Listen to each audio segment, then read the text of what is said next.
All right, we're getting some good feedback about Risky Job. This is a really good read. Got a book to tell you about. For some people, a long commute can be a daily challenge in getting to work to do their job, but what if you really had a job where your life was on the line on a daily basis? Yeah, author Tom Jones shares stories about some of the riskiest professions in his new book, Risky Living. Welcome to the show, Tom. Well, thank you. Welcome back. You were on the show about 2 years ago with another book. You're just pumping them out, man. Well, interesting times. Yeah, interesting definitely. games, yes. What made you write this book, Tom? Well, I was playing on a softball team here in town, here in Sacramento. I live here. And there was a fella who I didn't know real well, but he would come to a game, miss a couple games, play a few games. And after about 2 years, I asked him what he did for a living, and he said he was a U.S. Federal Marshal. And I said, what does a Federal Marshal do? And he says, well, my job is to protect and guard high-profile criminals, including Ted Kaczynski, the Unabomber, September 11th conspirator Moussaoui, and his most recent job, when I was talking with him and playing with him, playing baseball, was he was guarding Saddam Hussein in Iraq during Hussein's trial. And he was with Hussein. There were only 2 federal marshals who were with Hussein during those last few hours before Hussein was hung. And so Rich, the guy here in the book, guarded him during the jail cell hours in a mud-walled cell, marched him to the gallows. And it was at that point that the U.S. government handed Hussein over to the Iraqis. So here's a fella who I play softball with, and I had no idea he was in that dangerous of an occupation. Then, so that led you to read Risky Living, and it's subtitled Interviews with the Brave Men and Women Who Work the World's Most Dangerous Jobs. Right. That sounds dangerous. What did you find in all your research is the most dangerous job? Well, I think clearly, statistically, is the crab fishermen up in Alaska, the king crab fishermen. They go out in the harshest conditions during the winter on boats, long hours. You know, they aren't tethered to a boat. They're tired. They're at sea for weeks. They have the most injuries, the most deaths. Timber cutters, police officers, soldiers, iron workers, coal miners.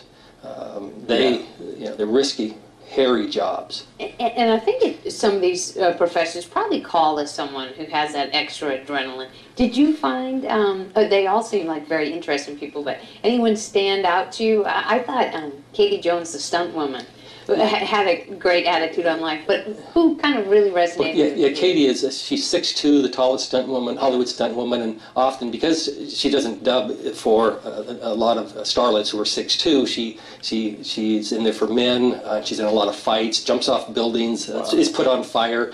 There's an alligator trapper, Tredale Boudreau, in Louisiana. Yeah, that's not a job that I would want. That's a rough one. There's a Coast Guard rescue swimmer, Jody Williams. She's 5 foot, jumps out of helicopters, Coast Guard rescue helicopters in Alaska, during storms to rescue people. It's quite daring. The thing I found most common was, while people in the book and all of us sometimes experience fear and anxiety, these people don't panic. They don't panic. That's what sets them apart, I think, from a lot of us. Well, I bet writing the book was pretty exciting for you. You got to travel all over not just the nation, but the world. Yes, there's a fellow who works for the Washington Post. He's a war correspondent. I caught up with him in Israel. He's been in some dangerous situations in Pakistan and Afghanistan. So he talks, each person talks about the nature of the job, but also who they are, how they ended up in this line of work, what kind of fears they have, how they, like a soldier in Iraq, going door to door, kicking in doors, hand-to-hand combat. A fellow who lives here in Sacramento, he never thought he'd be a soldier fighting hand-to-hand. And so I did travel around the country and around the world.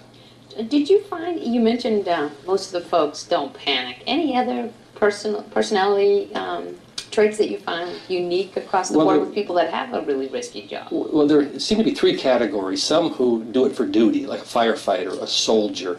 Some do it because of family history, coal miner, Ringling Brother Tiger trainer, a drag racer, a top fuel drag racer. But most of the people seek adrenaline. It was common among the adrenaline seekers. They would say when there's a dangerous situation, you can see a photo or you can see something on the internet or on your newscast. Most people run away. There are some people who run toward the action. It's like tornado chasers. There is a storm chaser. Yes. There is a storm chaser in here. Yes. Well, Tom, where can people get Risky Living? Here in town, Avid, Reader, Barnes and Noble, Amazon, Borders. Okay, On so the internet, it's it's readily available. Yeah, Yes. you don't have to risk your life trying to track it And down. Tom, no talk show hosts. You know, it came down, the editor said, We need to talk. one more person, talk show host or alligator trapper. Yeah. I thought, I don't Probably know. go Yeah, with the trapper. Well, they Trapper. haven't worked with Melissa. Let me tell you. Okay. Yeah. So, all right, Risky Living by Tom Jones. Go out and check it out. And thank you. We will be right back. Sir, thank you. Thank you.